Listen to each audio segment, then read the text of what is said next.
how to install a switch and an outlet or receptacle in the same box. For this, we need a box that's going to have space for the switch and for the receptacle. Remember, electricity is very dangerous. For that, you have to be very sure that you go to the breaker box and turn off the switch. What I'm doing here is for educational and informative purposes. So everyone is responsible for what they are doing. Here we have a box that is for 2 spaces. We're going to connect the switch and the receptacle. This cable right here is the one that goes to the light up to this bulb, which is the switch. This cable right here is the one that comes from the breaker box, which I call hot, right? It's the one that brings the electricity to this box. This cable would be for the switch. This cable would be what brings the current to the box. So let's install it. We're going to have a little piece of cable to power this outlet. We start by removing the insulation from the cable, being very careful not to cut your fingers, and we do it like this. The insulation is now removed from the cables. And remember, we're going to identify that this cable is the one that goes up to the bulb, and this cable is the one that brings the power source. The first thing I always do is join the ones that are ground. I give them a few twists like this. For this, we're going to need 2 ground ends, one that goes to the switch and the other that goes to the outlet or receptacle. And I'll show you how it is in a moment. We have 2 little pieces of cable that are for the ground. We're going to join them with this one, and we're going to give it a few twists with the pliers. Afterwards, we use a wire nut, and we do this step carefully. First, we're going to begin connecting the cables one by one. Since we already have the ground wire ready, we're going to connect it in this way. We have the switch, and we're going to connect it to the ground as well, making sure each connection is secure. Remember, these cables are the ones that bring the power source. So what we're going to do is join the neutral wires together. The neutral is the white wire, but for that we need a lead like this one, because this lead is going to be directed to the new receptacle. Receptacles are different because they have one side that is silver and a side where the wire looks darker, which is brass colored. On this receptacle specifically, both of them are silver colored.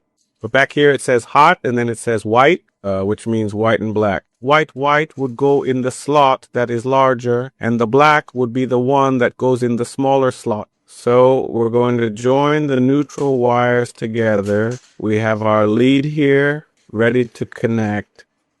We carefully join the wires together. They should be even, okay? So that one wire is not higher than the other, making sure they are even. Then we give it a few careful twists right here. We put on its wire nut, making sure it is secure, and then we we strip the small piece of insulation off the lead.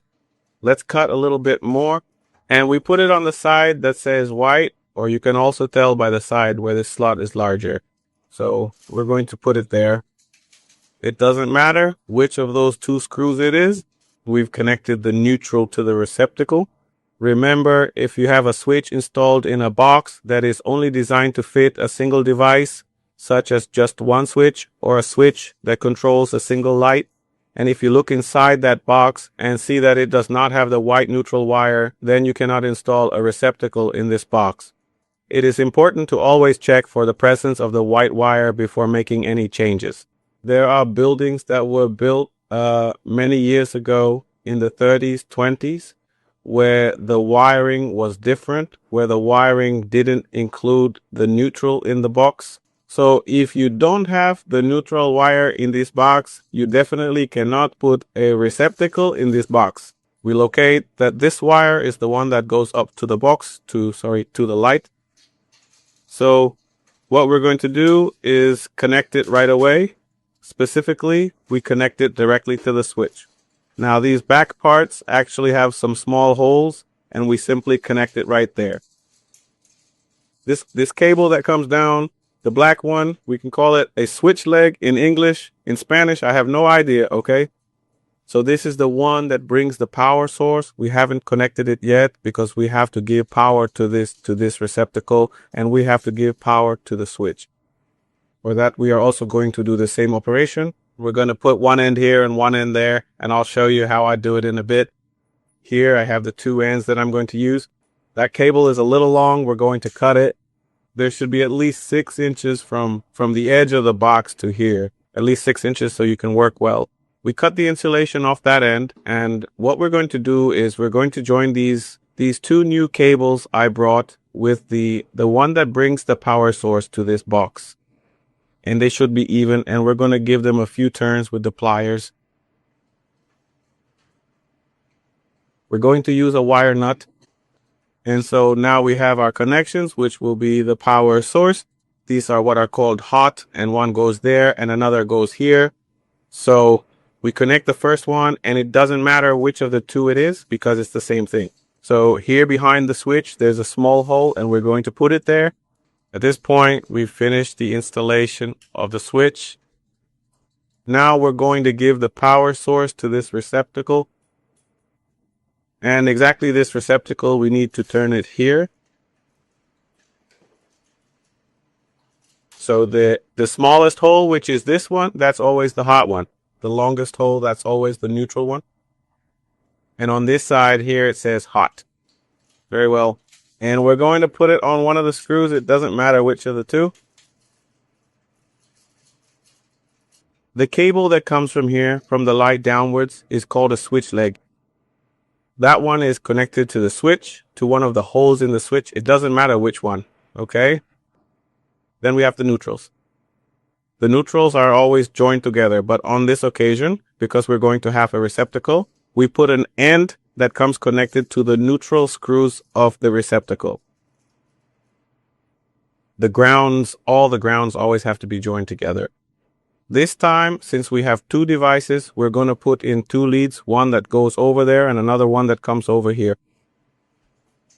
The wire coming from the power source, from the breaker box, we always have to be sure which one it is, right? So to that wire, we're going to add two leads, one that comes here and another one going over there. So now this receptacle on the hot side, it already has its power source, and on the neutral side, it already has that neutral. Very well. On the light bulb, here we always connect the black wire to the brass screw and the white wire to the silver screw. This time, this lamp doesn't have a place to connect the ground wire. So we're not going to cut the ground and make it disappear. We're going to put a wire nut on it because in the future, we might have a lamp that does need a ground, so we'll already have it. All we do is we tuck it away up at the top. And well, this one is broken, right? I'm reusing it. I didn't go to the store to buy one just to do this demonstration. And remember, friends, if you like this video, give it a thumbs up and select the notification bell right there so that you get notifications every time I post a video. What I'm going to do right now is connect this installation to the wire from the breaker box, and I'm not going to tuck the wires in for the sake of time. I'm going to leave them like this so that this video doesn't get too long. And right now at this moment, I'm going to connect the power to this and we're going to see if it works. Very well, friends, I've connected this wire to the electricity, and let's see first if our light bulb works, right? And we're going to turn on the switch and it's working. Very well. Now let's see if this one is working. And well, I have an old lamp here and I have it here to plug in to see if suddenly it turns on, right? Which it should turn on. There it is. It's working just like it's supposed to work. And remember, friends, for this installation, there are codes that you must follow. And you want to do this, you can do it with this type of wiring, which is the white one, which is for 15 amps. And that's normally used for regular electricity, for regular receptacles. All right, friends, that's all. And I hope you like this video and see you next time. I know you can do it.